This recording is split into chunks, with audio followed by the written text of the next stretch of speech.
दोस्तों, ये मैं फिजिक्स की जो है अग्रिम क्लास आपको लेकर आगे बढ़ रहा हूँ। इस क्लास में मैं आपको जो है आंशिक परावर्तक समांतर प्लेट संधाई की धारिता को आपको मैं पढ़ाऊंगा। अगर आप लोग को मेरे पढ़ाई द्वारा जितने वीडियोस हैं अगर पसंद आ रहे होंगे, अगर 1% भी समझ में आ रहा होगा तो प्लीज आप लोग इसे सब्सक्राइब कीजिए, लाइक कीजिए, अपने दोस्तों को शेयर कीजिए ताकि वो यूपी बोर्ड की आने वाली परीक्षाओं में जो है अच्छे मार्क्स गेन कर सकें। आइए वीडियो को स्टार्ट करते हैं दोस्तों। तो आज का टॉपिक है आंशिक परावर्तक युक्त समांतर प्लेट संधारित्र की धारिता। तो इसमें क्या करते हैं, मान लेते हैं कि दो प्लेटें हैं, एक्स प्लेट है और क्या है वाई प्लेट है। इनमें जो है आपको प्रत्येक का जो अनुप्रस्थ परिच्छेद क्षेत्रफल है वो क्या है, कैपिटल ए है, और इन प्लेटों की जो बीच दूरी है वो क्या है, स्मॉल डी है।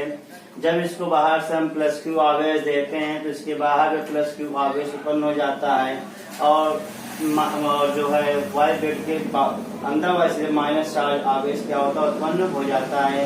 इसके बाहर प्लेट पर उत्पन्न प्लस चार्ज को उत्पन्न करने के लिए करंट कर दिया गया है।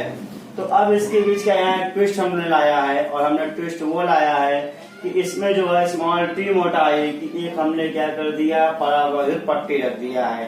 अर्थात स्मॉल टी मोटाई की परावर्तित पट्टी रखने पर उत्पन्न जो है इसमें प्लेटों के बीच धारिता कितनी होगी ये हमें प्राप्त करना है। तीसरी मोटाई की जब हम लोग धारिता रख देते हैं, तीसरी मोटाई के यहाँ पे जो प्लस के करीब है उसके कारण क्या होता है, माइनस आवेश उत्पन्न हो जाता है, और जस्ट वर्धित प्रेरण के कारण वहाँ पे बाहर वाले प्लेट पे इसके प्लस का उत्पन्न हो जाता है। तो अब हम लोग क्या निकाल ले, एक्स वाई प्लेट की प्रत्येक प्लेट का क्या निकाल लेते हैं, पृष्ठ घनत्व निकाल लेते हैं। तो पृष्ठ घनत्व क्या होता है, आवेश बटा क्षेत्रफल होता है, तो sigma equal to Q by A होगा। तो दोस्तों यहाँ पे डी दूरी है, यहाँ टी मोटाई में परावर्तित है, तो इसका मतलब क्या होगा, अगर डी में टी घटा दे कितना बचेगा दोस्तों, डी माइनस क्या बचेगा, टी। तो डी माइनस टी दूरी में क्या भरी होगी, वायु भरी होगी, और टी दूरी में क्या भरा होगा दोस्तों, परावर्तित क्या भरा होगा, पदार्थ भरा होगा। तो डी माइनस टी दूरी में अर्थात वायु में उत्पन्न विद्युत क्षेत्र की तीव्रता क्या होगी, E1 equal to sigma upon epsilon naught. तो सिग्मा वैल्यू क्या होती है, क्यू बाई ए होती है दोस्तों यहाँ पे। तो क्यू बाई ए एप्सिलॉन क्या हुआ आपको, नॉट हुआ। अब टी दूरी में उत्पन्न क्या निकाल लें, विद्युत क्षेत्र की क्या निकाल लें हम लोग, तीव्रता निकाल लें। तो E2 क्या होगा, सिग्मा अपॉन एप्सिलॉन नॉट के क्या हो जाएगा, Q by A epsilon naught के, आपका ये हो जाएगा उत्पन्न विद्युत क्षेत्र की तीव्रता। अब हम निकाल लो प्लेटों के बीच, किसके बीच दोस्तों, प्लेटों के बीच उत्पन्न कुल विभवांतर निकाल लें। तो विभवांतर भी इक्वल टू क्या होगा, एक तो इसमें क्या होगा, E1 इंटू क्या होगा, दूरी कितनी होगी, यहाँ पे वायु है तो D माइनस टी हो जाएगा, और एक हो जाएगा E2 इंटू यहाँ पे टी हो जाएगा। E1 का मान क्या है, क्यू ए एप्सिलॉन नॉट, और यहाँ D माइनस टी, और यहाँ E2 क्या है, क्यू एप्सिलॉन ए, क्यू बटे ए एप्सिलॉन नॉट के, और इंटू क्या हो जाएगा आपका टी। दोस्तों यहाँ कॉमन क्या बन रहा है, क्यू बटे ए एप्सिलॉन नॉट कॉमन बन रहा है। यहाँ बचेगा आपको डी माइनस टी, यहाँ बचेगा आपको टी बाई क्या बचेगा, के बचेगा।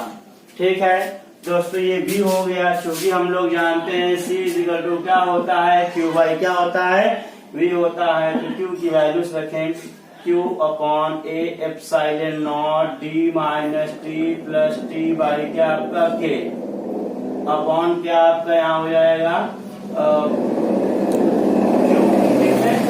Q upon A epsilon not D minus T plus T by क्या होगा, के हुआ। तो क्यू क्या हुआ दोस्तों, कट गया। सी इक्वल टू आपको आया ए एप्सिलॉन नॉट, यहाँ पे डी माइनस टी और प्लस क्या हुआ, टी बाई क्या हुआ, के। यही आपका दोस्तों क्या हो जाएगा, अभीष्ट क्या हो जाएगा, विद्युत संधारित्र क्या हो जाएगी, धारिता हो जाएगी।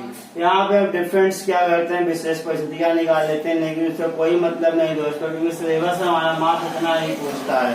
ठीक है, फॉर्मूला इधर पूछता है, इसलिए हम जितना पूछे कम से कम उतना ही तैयार रखें, और सच्चा से ठीक पढ़ने से कोई लाभ नहीं होता दोस्तों। हम विशेष कंडीशन यहाँ कर देंगे, किसी प्रकार की कई प्लेटें हो तो क्या होगा, पूरे जो है प्लेटों के बीच परावर्तित भर दिया जाए तो क्या होगा।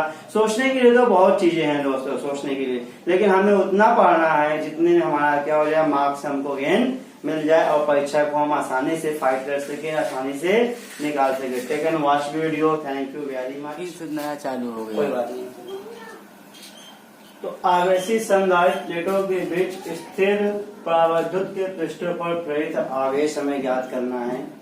अर्थात अगर मान लीजिए दो प्लेटें आपकी हों, सपोज कीजिए प्लेट एक्स है, ये प्लेट क्या है वाई है, तो अगर इस प्लेटों के बीच कुछ मान लीजिए भरा नहीं है, ठीक है, तो अगर इसका क्षेत्रफल कैपिटल ए है और इस पे प्लस क्यू आवेश दिया जाएगा तो प्लेटों के बीच क्या होगा, वायु होगी। तो वायु में क्या होगी, अर्थात वायु कह सकते हैं निर्वात, निर्वात में बदल क्षेत्रीयता कितना होगी, तो हम कह सकते हैं वायु निर्वात में प्लेटों के बीच उत्पन्न वैद्युत क्षेत्र की तीव्रता निकालने।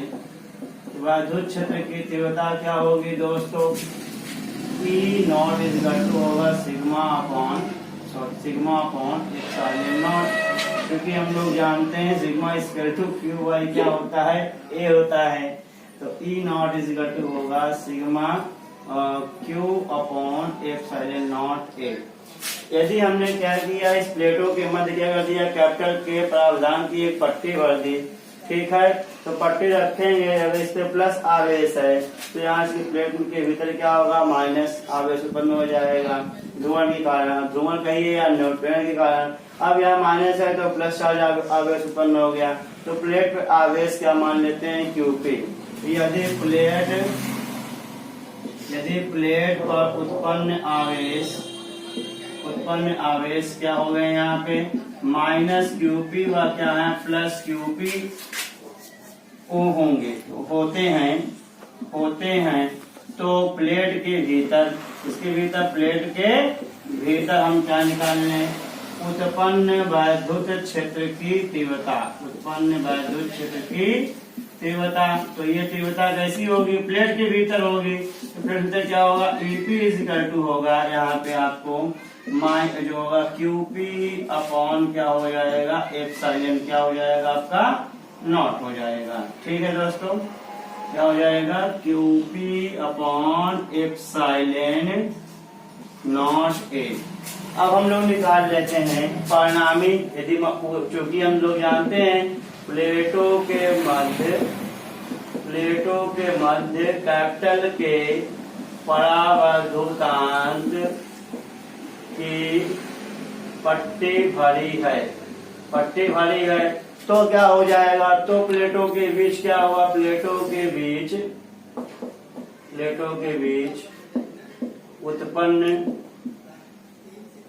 उत्पन्न परिणामी वैद्युत क्षेत्र की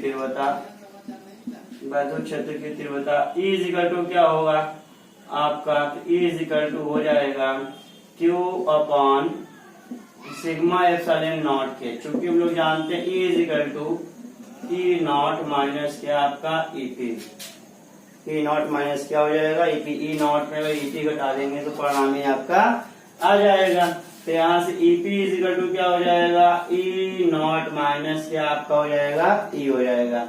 अब मान रख दीजिए, तो EP की वैल्यू क्या है, QP अपॉन एप्सिलॉन नॉट ए, और यहाँ पे E नॉट का मान Q अपॉन एप्सिलॉन नॉट ए, और इसका क्या है Q एप्सिलॉन नॉट ए के आपको के क्या कॉमन मिल रहा है, 1 अपॉन एप्सिलॉन नॉट के, तो QP अपॉन एप्सिलॉन नॉट, यहाँ से Q कॉमन कर लीजिए और एप्सिलॉन नॉट कॉमन कर लीजिए, ए 1 माइनस क्या बचेगा, 1 बाई क्या बचेगा आपको, K बचेगा। तो यहाँ पे एप्सिलॉन नॉट क्या होगा आपका, कैंसिल हो जाता है, और इसका जो उत्तर है मैं यहाँ लिख दे रहा हूँ, यही लिख दे रहा हूँ बगल में आपका, क्या होगा QP is equal to Q1 minus 1 by क्या आपको K।